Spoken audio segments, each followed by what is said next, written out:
신기했고요. 보통 이제 성탄절에 잘 주목하지 않는 그 어떤 예수님 주변의 인물을 통해서 성탄의 의미를 생각해 보는 그 시간을 가졌던 기억이 납니다. 지금 정말 짠 거 아니었습니다. 저는 보통 본문을 정할 때 그 교회력을 따르는 그 성서 일과에 따라서 그 정해진 본문으로 설교 준비를 하는 편입니다. 성서 일과라고 하면요, 이게 교회력을 따라서 맞추어 만들어진 이게 성서 읽기의 한 방식인데요. 이게 그 총 네 가지 본문, 히브리 성서, 구약 성서, 그리고 시가서, 복음서, 서신서를 교회력이라는 교회 절기에 맞추어서 그 3년의 주기로 이제 번갈아서 이제 읽어 나가는 방식인데요. 뭐 성서 읽기 여러 가지 방식이 있습니다. 창세기 1장 1절부터 시작해서 요한계시록까지 독파하는 방법도 있고, 그 뭐 맥체인식 성경 읽기 해가지고 그런 방식도 여러 가지 있습니다만, 제가 주로 읽는 이 성서 일과를 따라서 성서를 읽는 것의 장점을 꼽자면, 한 가지 꼽자면, 그 성서 일과를 따르는 그 모든 교회가 함께 같은 본문을 묵상할 수 있다는 점입니다. 저희뿐만 아니라 이웃교단인 성공회, 감리교, 그리고 카톨릭 교회에 이르기까지 오늘 주어진 모든 본문을 함께 읽으며, 그리고 그것으로 인해 교회의 하나됨을 추구함과 동시에 다양성과 개성을 갖춘 이 거룩한 어떤 하나의 교회, 공교회에 대한 감각을 기를 수가 있기 때문에 저는 교회력 성서 일과를 따르는 성서 읽기를 조금 선호하는 편입니다. 한번 상상해 보십시오. 어떤 세계 어떤 교회에서도 그 주일에 함께 말씀을 보고 한 주간 그 말씀에 대해서 모든 사람들이 같이 이야기를 하고 나누며 그 말씀에 따라 주님의 뜻을 이렇게 실천하고 나누는 것을 상상해 볼 때, 요즘 말로 이제 가슴이 웅장해진다고 하는데요. 정말 이렇게 가슴 벅찬 일이 아닐까 생각됩니다. 또 성서 일과는 신학적으로 예배의 전통을 따라서 상당히 좀 이렇게 신학적으로 잘 정립된 본문들을 읽어 나갈 수 있기 때문에 교회력과 더불어서 많은 관심을 가져주셔도 좋을 것 같습니다. 근데 제가 이렇게 앞에 길게 설명한 이유는 따로 있습니다. 제가 작년 10월 29일, 12월 29일이었어요. 성탄 첫째 주일 설교 본문과 이제 오늘의 본문이 이제 같은 사람, 시므온이라는 사람이 등장하기 때문입니다. 이렇게 된 이유는요, 성서 일과가 이게 겹쳐서 된 것이 아니라, 제가 작년 성탄 일주일 예배 때는 그 교회력 본문을 따르지 않고 그냥 제가 마음대로 시므온 본문을 골랐기 때문에 이게 내년도에 시므온이 또 나올 줄 제가 미처 생각을 못했던 것 같아요. 그래서 고민이 많았습니다. 이번 주 성서 일과를 보면서 이걸 다시 이렇게 뭐랄까, 어떤 표현이 좋을까, 재탕하듯이 또 이걸 다뤄야 되나, 그리고 작년에 혹시 설교를 기억하시는 분 있으면 뭐야 들었던 얘기잖아 라고 하지 않을까, 혼자 발을 동동 굴렀지만 너무 걱정하지 않으셔도 좋습니다. 오늘은 시므온의 관점이 아닌 아기 예수님을 만나게 된 모든 사람들의 입장에서 말씀을 한번 이야기해 보려고 하니까 너무 이렇게 걱정하지 않으셔도 좋습니다. 제가 제일 걱정하는 것 같아요. 한 아이가 태어났습니다. 우리는 보통 한 아이가 태어났을 때 그 아이의 탄생을 축복으로 여깁니다. 갓난 아이가 이제 꼬물거리는 모습을 한참 쳐다보고 있으면 이 세상 어느 누구라도 황홀감에 빠지지 않을 사람이 없을 것입니다. 아기가 웃을 때, 아기가 이렇게 뭔가 소리를 낼 때, 찡그릴 때, 그 고사리 같은 손으로 내 손가락을 꼭 쥘 때, 그 어느 한순간도 놓칠 수 없을 만큼 행복합니다. 하지만 아이를 기르기 어려운 환경이나 어떤 상황에 놓인 그 보호자에게 있어서 아이의 탄생은 때로는 어떤 근심과 걱정이 될 때도 있습니다. 과거에 의료기술이나 위생 수준이 지금보다 현격하게 낮았기 때문에 출산 과정에서 사망하는 경우가 매우 많았습니다. 그리고 어떤 시대에 따라서는 여자아이를 출산하는 것이 굉장히 어떤 부끄러움, 어떤 수치심으로 여겨졌던 적도 있습니다. 요즘 시대에는 임신과 출산이 좀 어려워진 까닭에 출산 소식, 아이의 탄생이라는 소식이 굉장히 귀하지만, 혹시 베이비 박스라고 들어보신 분이 계실지 모르겠습니다. 그 아이를 키우기 어렵거나 불가피한 경우 그냥 아이를 이렇게 버리고 가는 사고를 막기 위해서 그 부모를 대신하여 그 베이비 박스에 이제 대신 넣어주면은 아이를 길러주는, 좀 슬픈 현실이죠. 그런 단체도 있습니다. 그렇듯이 아이의 탄생이 굉장히 기쁜 일이고 성탄절에 특별히 굉장히 축복으로 여겨지지만, 동시에 어떤 한 아이가 태어난다는 것은 사회 전체적으로 볼 때 좀 단순하지 않다는 것입니다. 근데 때로 이런 문제가 생기는 것은 어떤 누구의 탓이 아닙니다. 아이의 잘못도 아니고요. 다만 우리가 이런 문제와 이런 기쁨, 이 복잡한 이 아이의 탄생에 관해서 이야기를 다룰 때 주목해야 할 점은, 아이의 탄생은 어떤 한 개인의 일이 아니라 온 마을과 그 모든 세계, 그 공동체가 함께 관심을 기울여야 하는 중요한 주제라는 것입니다. 그렇게 2000년 전에 가난한 건설 노동자 요셉의 가정에 한 아이가 그렇게 태어났습니다. 허름한 곳에서 출산을 해야 할 만큼 쉽지 않은 과정이었습니다. 성서의 표현에 따르면은 예수님 탄생 때 동방박사의 방문을 포함하여 환한 축복과 그 천사들이 둘러싸고 막 동물들이 다 축복해주고 막 그러죠. 그런 환호를 받는 모습으로 이제 그려지지만, 그 상황, 그 현실을 잘 들여보면은 그 예수라는 그 한 아이의 인생이 참 순탄하지 않겠다라는 것을, 우리는 그 환호 속에서 동시에 예수의 인생이 순탄하지 않겠구나라는 것을 짐작할 수가 있는 것입니다. 암시이죠. 하지만 그럼에도 성탄절이라는 이 기간을 채우는 우선적인 감정은 기다림 그리고 기쁨이라 할 수 있겠습니다. 너무 좋은 날이죠. 반짝반짝 너무 예쁘죠. 근데 예수라는 아이의 탄생을 계기로 정말 온 세상 사람들이 기뻐하고 있습니다. 정말 우리에게 선물처럼 온 새로운 세계를 우리가 함께 기뻐하고 서로 축하하고 그 축복을 함께 나누는 너무나도 귀한 인류의 시간입니다. 하지만 때로는 이 기쁨이 조금은 성급하게 느껴질 때도 있는 것 같습니다. 올해같이 어떤 중대한 세계적인 재난을 겪는 때, 아니면은 개인이 절망적인 순간을 지나갈 때는 이런 어떤 축제의 분위기, 이런 화려한 분위기, 어떤 기쁨이 되게 중요하게 생각되는 분위기 속에서 조금 마음이 좀 멀어질 수도 있겠다, 그런 생각도 해봅니다. 한 아이의 탄생이라는 것이 정말 여러 맥락과 여러 상황, 심지어 아이를 가질 수 없는 상황, 모든 상황이 있지 않습니까? 그렇듯이 우리는 성탄의 순간에서 기쁨이 매우 중요하지만 동시에 다양한 감정과 다양한 사람들의 상황을 고려하고 이해할 수 있어야 합니다. 예수님 아이의 이름은 예수 혹은 예수아였습니다. 예수라는 이름은 우리가 그 구약 성서에 잘 알고 있는 여호수아와 같은 이름입니다. 그 이름의 뜻은 하나님은 구원자이시다라는 게 담겨 있고요. 우리는 이제 그 유대 문화권이 아니니까 타문화권인 우리에게는 예수라는 이름은 되게 유일한 이름, 되게 독보적인 이름으로 느껴지지만 당시 세계에서는 상당히 좀 보편적인 이름이었습니다. 철수나 영철이 정도 된다고 할 거예요. 철수, 영철도 벌써 막 엄청 오래전에 보편적인 이름이었죠. 네, 된다고 할 거예요. 되게 평범한 이름을 가지고 태어났습니다. 강도야, 인분, 설사국, 문문문, 방귀녀, 엄청나, 신난단, 이게 다 무엇인지 아십니까? 이게 바로 계명 신청 사례에 해당하는 이름들이랍니다. 문문문 이해가 안 가는데요. 이 정도가 아니더라도 이름 때문에 겪는 에피소드를 우리 주변에서 많이 흔하게 찾으실 수 있으시죠? 그 친구는 막 부모님이 내 이름 왜 이렇게 적어줬는데 평생에 놀림받는 거야, 이렇게 하면 살아오는 것 같아요. 태어나면서 아이 스스로 이름을 정하고 환경을 결정하는 경우는 없습니다. 아이의 이름은 보통 부모가 정하고요. 그 아이가 혹시 딱 나면서부터 나는 누구요? 나는 이런 사람이요 라고 외치는 경우를 보신 적이 아마도 없으실 것입니다. 아이를 낳고 이름을 정하는 데는 부모님 또는 어떤 가족 아니면 가문의 뜻이나 어떤 사회적 전통이 반영되기 마련입니다. 심지어 예전 시대에는 이름을 통해서 계급이 나눠지기도 했었지요. 그런 면에서 봤을 때 예수님 이름은 그냥 보통 아이의 이름이었습니다. 그냥 보통 사람의 기대였고 보통 아이로 태어났습니다. 조금 더 가난한 계층의 아이였죠. 그런데 예수님을 둘러싼 예수님을 기대하는 사람들의 그 평가와 기대는 평범하지 않았던 것 같습니다. 오늘 본문도 마찬가지고요.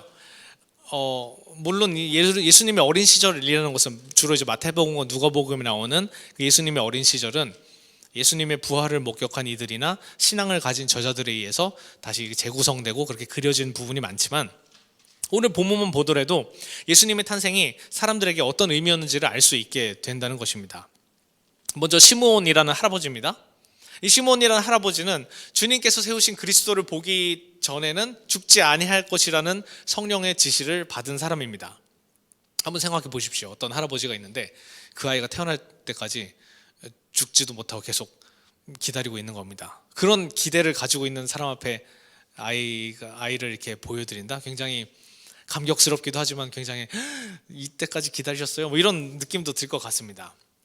또 안나라는 할머니가 등장합니다. 안나라는 할머니는 84이 되도록 성전을 떠나지 않고 밤낮으로 금식하며 기도하며 하나님을 섬겨온 사람입니다. 이런 이 막중한 기대, 너무나도 오래도록 기다려온 이 기대감 속에 아이는 태어났습니다. 심지어 시몬 할아버지는요, 아이의 어머니에게 다가가서 아이가 어떤 인생을 살게 될지까지 이야기해 주시는데요. 34절, 35절에 나와 있습니다.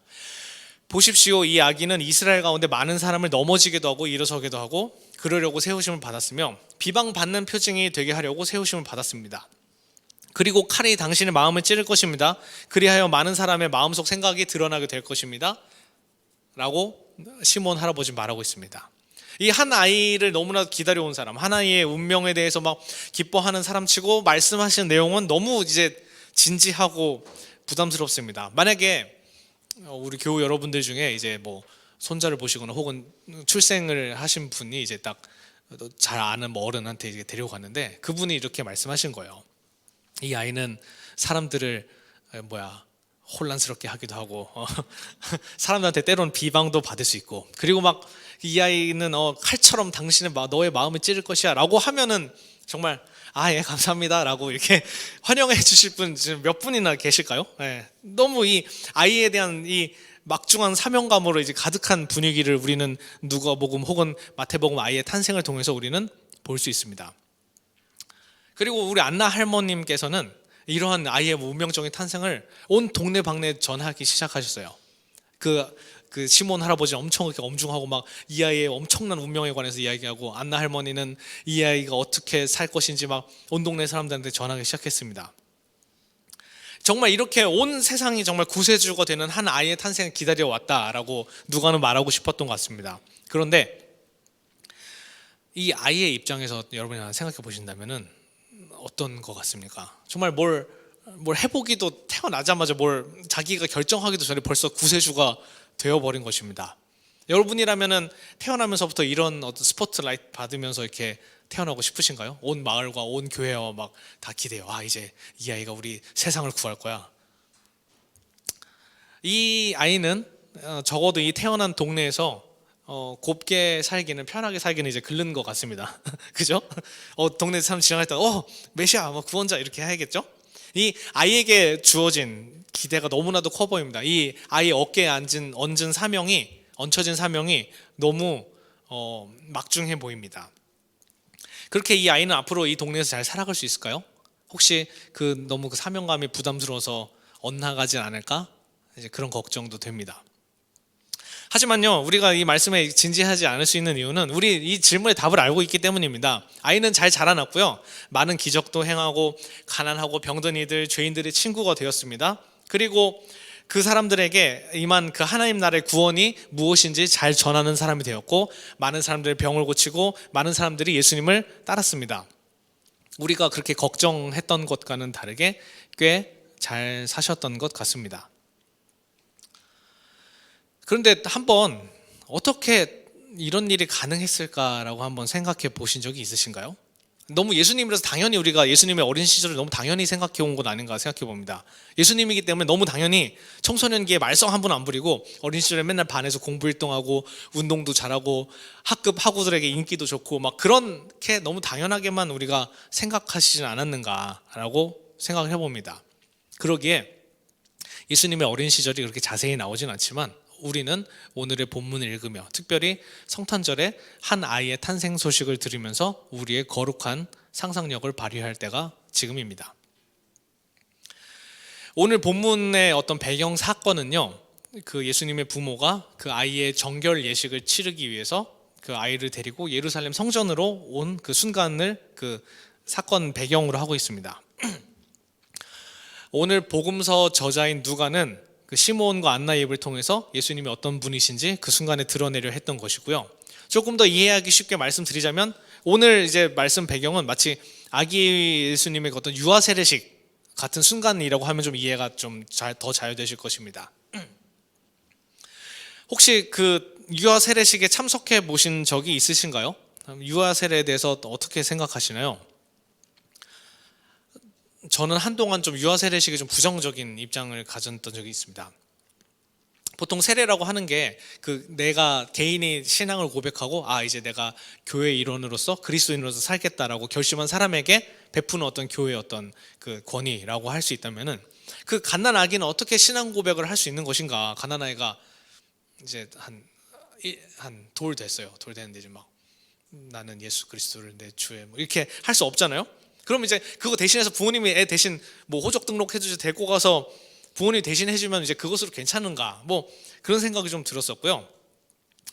한 번은 그 한 어떤 그리스도교 종파의 어떤 유아 세례 장면 동영상을 본 적이 있는데 그 수염난 신부님이 아기를 들어가지고 큰 물대접에 이렇게 반복해서 계속 아기 머리를 담갔다 뺐다 하는 모습을 그것도 이렇게 살살한 것도 아니고 진짜 이렇게 박력 있게 제가 그 동영상 공유해 드릴까다 차마 상처 받으시는 분이 있을까 뭐 공유를 못했는데 그렇게 하는 것을 보면서 저 유아 세례식이라는 게 누구를 위한 예식인가 라는 생각을 했던 적이 있었습니다.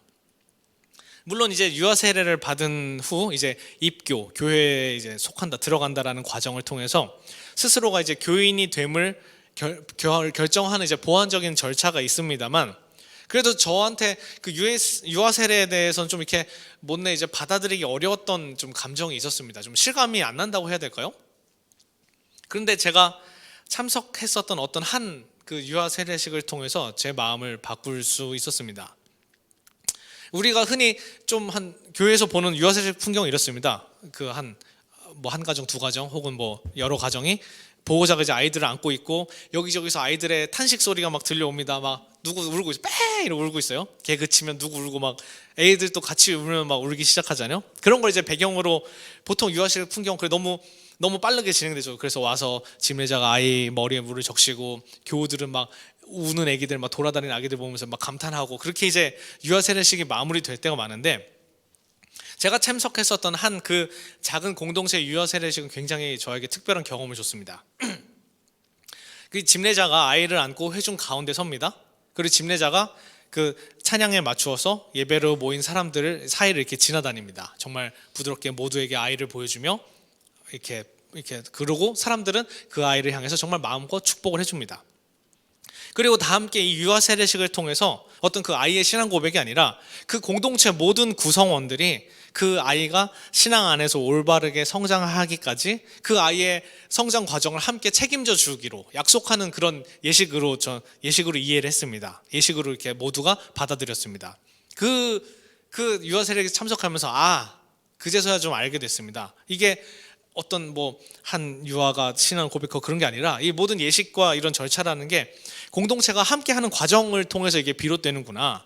그 성찬, 세례, 예배 그 모든 것이 그 공동체가 함께 함으로써 이루어질 수 있는 거구나. 그때 처음 깨닫게 되었습니다. 그 한 유아의 어떤 신앙 고백을 받아내기 위함이 아니라 그 모든 교회 공동체가 한 아이, 한 생명 그리고 한 모두 교우를 끝까지 신앙 안에 성장할 때까지 서로 책임져 주는 것이 바로 그게 세례의 목적이구나. 그게 교회였구나라는 것을 깨닫게 되면서 참석했던 한 유아 세례식을 통하여 저는 한 새롭게 태어난 생명에게 교회가 어떻게 함께 해야 하는지를 그제서야 뒤늦게야 몸으로 마음으로 깨달을 수 있게 되었습니다.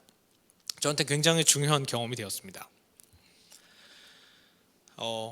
이런 말이 있습니다. 한 아이를 기르기 위해서 온 마을이 필요하다라는 말이 있습니다.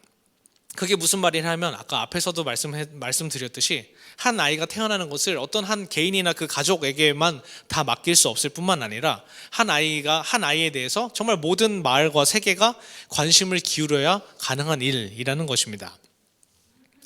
한 명의 아이라는 것은 어떤 한 숫자로 매겨질 수 있는 것이 아닙니다. 출생 몇 명, 오늘 출생 1점 몇 명 이런 식으로 수치화할 수 없는 것입니다. 우리는 어떤 수치를 만나는 것이 아니라 우리는 평생을 걸쳐서 한 인격과 만나고 한 그 개인과 관계를 해나가야 합니다. 그것은 나도 한 인격으로 존중받고 싶어 하는 것과 마찬가지입니다. 교회도 마찬가지입니다. 교인 몇 명이 아니라 구체적으로 한 사람 한 사람의 인생과 이름입니다. 우당탕탕 아이들이라고 불릴 수도 있겠지만 이은혁, 이서희, 황희류다, 김희람, 박미연, 박준수 이렇게 한 아이, 한 개성의 그 모임입니다.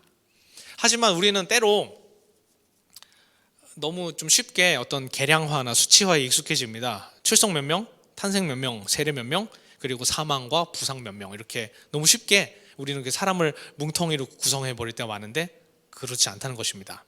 그 정말 그 한 인생, 한 인격을 그냥 교회 교인 이게 아니라 정말 그렇게 한 인생으로 살피지 못하는 공동체가 있다면 어쩌면 그 공동체는 그 공동체의 기능을 상실하는 것이라고 볼 수 있겠습니다. 이것은 한 사람에 대한 어떤 존중, 한 사람에 대한 인격적인 만남은 모든 교회뿐만 아니라 모든 사회, 가정, 제도 모든 곳곳에 그것이 기반하지 않는다면은 그 사회는 결국 안전하지 않다라는 것을 우리는 매번 볼 수 있다는 것입니다. 한 사람을 대하는 것, 또는 그 한 사람을 잃는 것이 정말 내 전부를 얻고 잃는 것 같은 마음이 들지 않을 때가 있다면은 한번 내가 서 있는 그 위치와 관계를 좀 다시 살펴봐야 할 수도 있겠습니다. 그래서 99마리 양을 남겨두고 한 마리 양을 찾아 나서는 한 영혼을 향한 마음이 우리에게 성탄절의 절실히 요청된다는 것입니다. 올해도 어김없이 성탄절이 왔습니다. 2020년 12월 25일 지나서 27일 됐죠. 하나님께서는 그 성탄절에 나사렛이라는 마을에 한 아이를 보내셨습니다. 근데 사람들은 그때부터 어떤 구세주의 탄생이라는 것에 기대어 혹은 구세주의 탄생의 빛에 비추어 자신들의 어떤 소망과 기대가 이루어지기를 기도했습니다. 지금도 마찬가지로 예수님의 탄생의 빛에 비추어서 우리 서로의 소망을 나누고 소원을 나누고 서로 선물을 나누고 기도하기도 하죠. 특별히 성탄의 은총으로 정말 안나와 시므온처럼 오래도록 간절히 기다려온 그 사람들의 그런 기도의 응답이 이루어지기를 성탄을 맞아서 정말 간절히 바랍니다. 그리고 특별히 올 한 해 너무 힘든 일을 전 세계적으로 겪고 있는 가운데 정말 코로나 바이러스 감염병의 확산이 멈추기를 기도합니다. 그리고 더 이상의 어떤 슬픈 죽음과 어떤 직업의 중단, 생의 마감이 없어졌으면 좋겠습니다. 오늘도 차디찬 길바닥에서 농성하면서 진실을 알리고 싶은 많은 이들의 기도가 응답되기를 소망합니다. 정말 중대재해를 야기한 기업을 처벌하기 위해서 그 법을 제정해달라고 오늘도 외치는 그런 정말 자식을 잃은 그 라헬의 통곡과 같은 부모님들의 애끓는 절규를 들어주시기를 간절히 바랍니다. 뿐만 아니라 청년의 문제, 여성의 문제, 노인 빈곤과 실업의 문제, 정말 모든 사람들이 죽어가는 문제들을 어떤 사건이 아닌 몇 명 죽었다 이런 것이 아닌 정말 한 사람 한 사람의 일, 결국 나의 일로 받아들일 수 있는 그런 용기와 겸손이 있었으면 좋겠습니다. 성탄절은요 어떤 기쁨과 축제, 기쁨이라는 감정과 어떤 축제라는 분위기 속에 좀 쉽게 지나가는 경우가 많이 있었던 것 같습니다. 마치 어떤 화려한 불꽃놀이처럼 금방 타버리는 것 같습니다. 하지만 교회력은 이제 시작됩니다. 대림절, 성탄의 은총을 오래도록 기다려온 사람들은 주현절, 예수님의 나타나심과 삶의 궤적을 따라 사순절, 고난과 죽음의 한가운데로 들어가 부활절, 부활의 새로운 생명으로 태어남을 거듭합니다. 그리고 성령 강림절, 우리는 그렇게 부활의 새 생명으로 태어난 우리들은 성령의 오심을 통해 세상에 널리 퍼져나가고요, 그리고 그 씨앗들은 다시 창조의 섭리 가운데 죽어서 땅으로 묻혀 새로운 봄날, 새로운 대림을 기다리는 것이 우리 인생의 신앙의 한 사이클이라고 할 수 있습니다. 그런 면에서 봤을 때 성탄절은 그 해의 말에 있기 때문에 좀 이렇게 축제 분위기 같을 수도 있지만 우리가 교회력이라는 시각에서 보았을 때는 이제 시작하는 순간이라는 것입니다. 그렇게 한 아이의 탄생을 일찌감치 알아챈 동방의 박사들과 천사들의 환호는 잠시뿐이었습니다. 며칠 안 했겠죠? 아무리 축제를 벌인다 해도 일주일 이상 안 했을 겁니다. 잠시뿐 그 익숙한 성탄의 불빛도 곧 꺼지기 마련입니다. 반면에 그 성탄에 태어난 한 아이를 기르고 돌봐야 하는 그 마음이 그 과정 가운데 계속 있다는 것을 우리는 잊어서는 안 됩니다. 한 아이가 태어났습니다. 한 아이는요, 가난한 부모의 손에 맡겨졌습니다. 나사렛 마을 사람들에게 맡겨졌습니다. 그리고 어떻게 되었을까요? 30년간 무슨 일이 있었던 것일까요? 이 한동안 그 탄생의 빛 가운데 잊혀졌던 한 아이의 탄생은 놀라운 기적이 되어서 마을 사람들뿐만 아니라 전 세계에 가득히 차올랐습니다. 오늘 2020년 성탄절을 맞이했습니다. 어떤 화려한 기쁨에 우리가 취해 있기보다는 한 아이를 잘 맞아들여서 길러낸 어떤 수고의 마음들을 우리가 좀 기억해야 할 필요가 있습니다. 그 가난한 부모의 그 걱정과 그 근심 속에서 함께 도왔던 그 마을 사람들의 그 손길을 기억해야 할 필요가 있습니다. 걱정과 고난, 근심과 아픔, 그리고 올해 특별히 코로나라는 이 어려운 시기 속에서 서로 돕고 도와야 했던 그런 손길들을 우리가 한번 기억하고 우리가 그 손길이 되어야 할 것입니다. 앞서 말씀드린 것처럼 어떤 한 아이의 탄생에 그 한 아이의 어깨에 정말 부담스러울 것 만큼 우리의 기대와 모든 소원을 걸어버리는 것이 아닐까. 마치 크리스마스 트리에 온 세계 사람들이 막 다 양말을 걸어가지고 막 크리스마스 트리가 지탱할 수 없을 만큼 우린 너무 한 아이에게, 한 어떤 절기에, 한 그 예수님에게 너무 많은 것을 걸어버린 것이 아닐까. 성탄을 통해서 우리가 다시 깨달을 수 있는 메시지는 정말 그렇게 한 아이에게 모든 기대와 모든 것을 맡기는 것도 좋지만 동시에 그 이후에 하나님께서 우리에게 보내주신 그 작은 아이, 그 한 아이와 같은 복음을 얼마나 생명력 있게 우리가 키워내고 양육하고 돌보고 자라게 하는가에 대해서 생각해 봐야 한다는 것입니다. 한 아이의 오심, 한 아이의 나타남. 성탄의 은총은요, 우리가 마치 작은 씨앗을 발견한 것과 같습니다. 그 씨앗을 잘 살리고 싹을 틔워서 열매를 맺어서 나누며 함께 사는 일이 이제 우리에게 주어졌습니다. 한 아이가 우리에게 왔습니다. 예수라는 한 아이가 우리에게 왔습니다. 아기가 왔습니다. 그 아이는 가난과 고통, 절망과 슬픔이라는 포대기에 쌓여서 새근새근 잠들어 우리 손에 왔습니다. 우리 품에 안겨 있습니다. 이 아이는요, 시므온의 증언을 통하면 이스라엘 가운데 많은 사람을 넘어지기도 하고 일어서기도 하려고 세우심을 받았고요, 비방받는 표징이 되게 하려고 세우심을 받았다고 합니다. 그리고 정말 그 칼이 마음을 찌르듯이 우리의 생각을 드러낸다고 했습니다. 우리가 그 아이를 안고 있는 거예요. 그 아이를 안고 있으면 우리는 정말 구세주의 탄생을 기다려온 시므온과 안나처럼 우리는 정말 그 하나님의 뜻이 이루어지기까지 오래도록 기다려야 할 수도 있습니다. 그 아이를 키우는 과정과 비슷합니다. 오래도록 기다려야 하고 그 과정 가운데 넘어지기도 하고 정말 주를 따라 비방받는 표징이 되기도 하며 때로는 상처를 도려내듯이 내 마음과 육체를 깨고 일어나야 할 때도 있습니다. 쉽지 않을 때도 있습니다. 정말 지난한 시간을 보내야 할 때도 있습니다. 심지어 나의 때에 결과를 보지 못할 수도 있습니다. 내가 원하는 것을 이루지 못할 수도 있습니다. 하지만 오늘 본문의 마지막 절에서 저는 위로와 희망을 찾습니다. 본문 마지막 절 보시면 아기의 부모가 이제 주님의 율법에 규정된 모든 일을 마치고 나사렛으로 돌아와서 아기는 자라나면서 튼튼해지고 지혜로 가득 차게 되었고 또 하나님의 은혜가 그와 함께 하였다라고 전해집니다. 정말 이 말씀을 보면서 다행이다. 그 복음이라는 이 생명을 우리가 키워야 하고 정말 그 키우는 과정 가운데 너무나도 힘들고 많은 일이 있을 것이고 너무 어렵겠지만 때론 두려워서 정말 키우기도 두렵다는 생각이 들 수도 있겠지만 하나님의 은혜로 이 아이는 자라나는구나. 하나님의 은혜로 이 교회는, 이 생명은 자라나는구나. 저는 이 마지막 말씀 보면서 안심할 수 있었습니다. 정말 그 아이를 키우면서 느껴지듯이, 제가 아이를 키워보지 않았는데 제가 이런 말씀 드리는 게 참 우습긴 하지만 어느 순간 모르게 이만큼 컸네. 저 우당탕탕부 그래도 하니까요. 어느 순간 애들이 이만큼 컸네. 언제 내 아이가 이렇게 자랐지? 이렇게 성숙해졌지? 그런 게 불쑥 들 때가 있는 것은 그것은 내가 아이를 그만큼 정성으로 키웠기 때문에 느껴지는 거라는 것입니다. 마치 하나님 나라의 소망도 그렇게 찾아온다는 것입니다. 언제 이렇게 내 주변에 하나님 나라가 확대됐지? 내가 기도하던 제목이 어떻게 언제 이렇게 이루어졌지? 수많은 고난과 절망의 시간이 지나서 나도 모르게 어느새 이렇게 하나님께서 은혜로 인도해 주셨지라고 느껴지는 때가 있습니다. 정말 그 감동과 안도감이 우리에게 다가올 때가 있다는 것입니다. 그때를 볼 수 있는 사람은 누구입니까? 정말 그 한 아이를 기르듯이 정말 하나님께서 교회에 주신 사명을, 내 개인에게 주신 사명을 묵묵히 감당해가는 사람들이 그것을 느낄 수 있을 것입니다. 이 농부는 씨를 뿌리는 과정 가운데서 이미 풍성한 결실을 맺은 사람처럼 씨를 뿌립니다.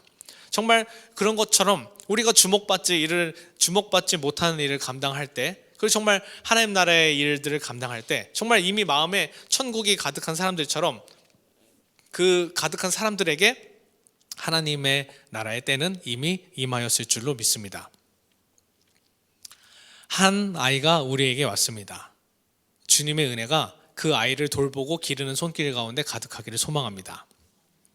한 생명을 우리에게 주셨습니다. 내 곁에 주셨습니다. 그리고 우리 사회에 주셨습니다. 그 한 아이를, 한 생명을 품어 안는 것, 그리고 정말 주님 안에서 성숙해지기까지 함께 서로 돌보며 길러내는 것이 바로 주님께서 나를 통해, 그리고 나의 사랑하는 교회를 통해 계획하신 일인 줄로 믿고 감사하는 마음이 듭니다. 그를 통해 우리 안에 고마움과 사랑, 따스함과 돌봄이 넘칠 수 있기를, 그리고 우리를 통해 세상이 조금이나마 위로를 받기를, 정말 한 아이를 돌보듯이, 한 생명을 돌보듯이 그 모든 마음에 언제나 함께 하시고 튼튼히 기르시고 장성히 자라나게 하시고 하나님의 은혜가 함께 하시는 그 주님의 축복이 가득하기를 기도합니다. 네, 이 시간 이제 함께 기도하고 찬양했으면 좋겠는데요. 기대라는 찬양입니다.